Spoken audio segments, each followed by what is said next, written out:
ചേച്ചിയേ ഓ എന്നതാടാ? ചേച്ചിയേ ഓ മുതലാളി പറഞ്ഞേച്ചി പെട്ടെന്ന് ഒരു ബർത്ത്ഡേ ഓർഡർ ഉണ്ട്. അപ്പൊ ഒരു 10 കോഴി കൂടുതൽ വേണമെന്ന്. 10 കോഴിയോ? അയ്യോ ആദ്യത്തെ കച്ചവടാണ് കേട്ടാ. പിന്നെ നാടൻ കോഴി തന്നെ വേണേ.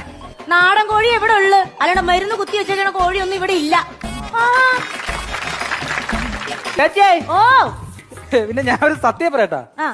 സത്യം പറഞ്ഞ ചേച്ചിയെ കാണാൻ എന്നാ സുന്ദരിയാന്നറിയാവൂ. ചേച്ചി കോഴിയുടെ ബിസിനസ് ചെയ്യേണ്ട ആളല്ല, ചേച്ചി കോടികളുടെ ബിസിനസ് ചെയ്യേണ്ട ആളാണ്. നീ ഏത് റൂട്ടിൽ വണ്ടി ഓടിക്കുന്നു? അങ്ങനെയൊന്നുമില്ല, എല്ലാ റൂട്ടിൽ കൂടെ വണ്ടി ഓടിക്കും. എന്നാ പിന്നെ ആ റൂട്ടിൽ കൂടെ അങ്ങ് ഓടിച്ചേ. ഈ റൂട്ടിൽ കൂടെ ഉണ്ടാക്കാൻ വരല്ലേ. കൊള്ളാലോ നീ. കോഴി എന്താ? അല്ല കോഴി ഇപ്പൊ എടുത്തു കൊണ്ടുവരാം. അയ്യോ ഒരു കാര്യം ഞാൻ ചോദിക്കാൻ മറന്നേട്ടാ. ഡ്രസ് ചെയ്യണ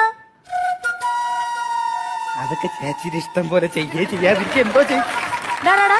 നീ കൊത്തി കൊത്തി എവിടെ വന്ന് കൊത്തി? ഇല്ല നീ ഇവിടെ വന്നേ പിന്നെ തുടങ്ങിയതാണല്ലോ ചിക്കലും ചകയലും. ഫോൺ ചെയ്യുമ്പോ അല്ലല്ലോ. ആര് ഫോൺ ചെയ്ത്?